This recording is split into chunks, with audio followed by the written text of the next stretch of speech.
Hello, welcome to Dawnxisoul393.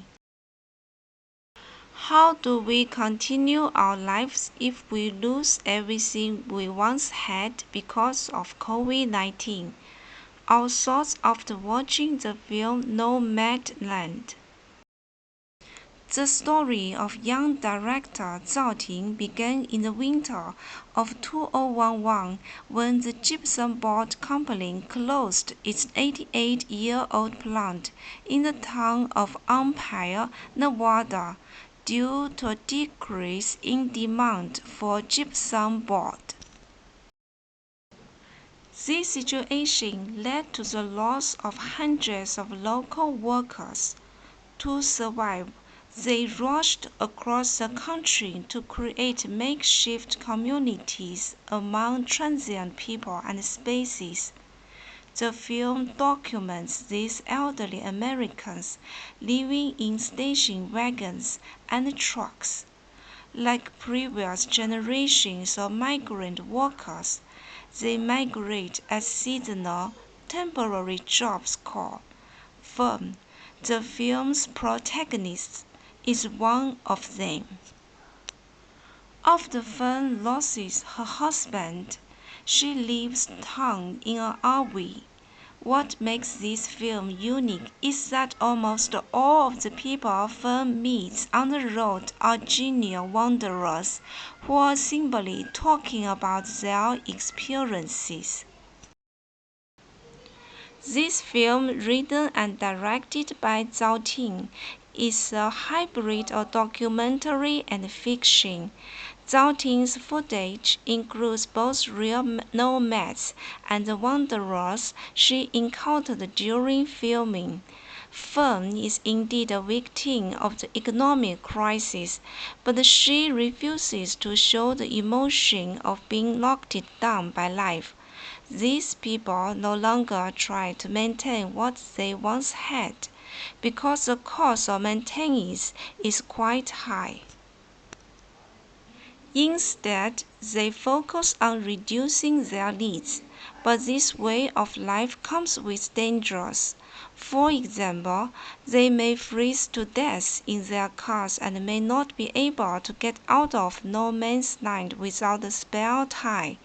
Whether by choice of independence or focused helplessness, these people have become numb to the lure of career, positions, and class, and have turned to a high-risk factor to seek freedom. Fern is a prime example of someone who, in fact, has enough experience and ability to teach or be a manager. Fern's character also has some surprising details, such as sitting in a van practicing her flute and reciting Shakespeare's 18th sonnet for a young chap. These acts help broaden our definitions of many words such as abandonment, poverty, and vagrancy.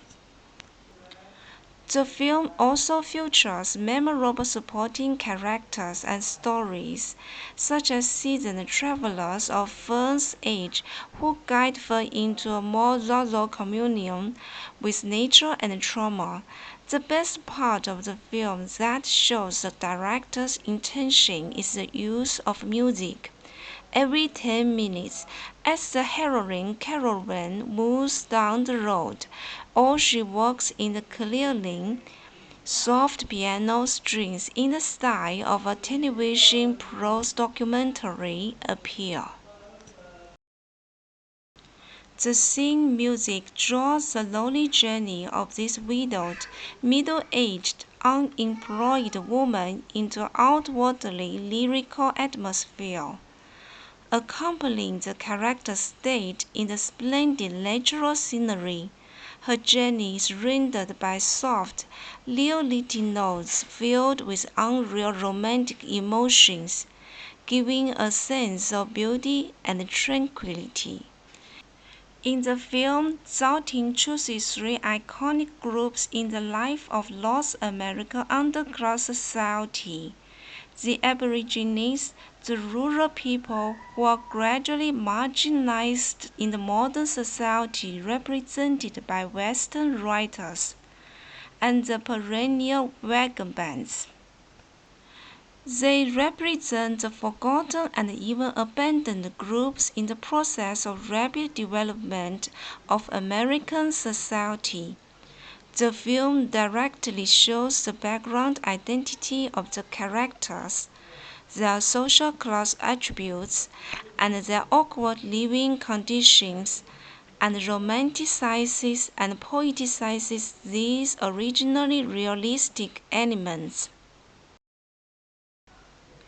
Although the main character has had a painful experience, she is very strong at heart and never willing to bow to fate. We never see Fern crying or giving up in the film. On the contrary, she prefers to wander around, because for her she has no more roots. In fact, we need this spirit very much.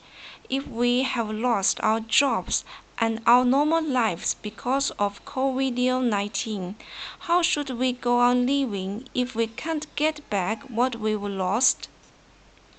As the plot develops, we see that the heroine feels she has found her long-lost freedom.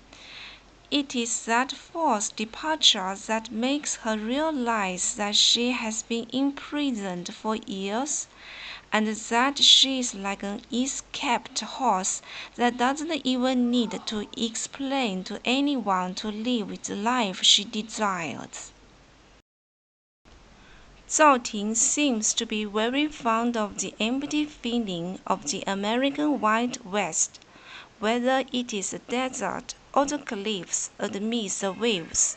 And against these West backdrops are small, beautiful personal stories that are heartbreaking. The film resonates because it seems to be a response to the turmoil and anxiety that has characterized the year since 2020. Many people, including ourselves, have been in a state of confusion for much of the time since 2020. We don't know what to do next or what will happen tomorrow. This film attempts to reach a deeper level of truth by allowing real people to wax poetic about a glorified version of themselves.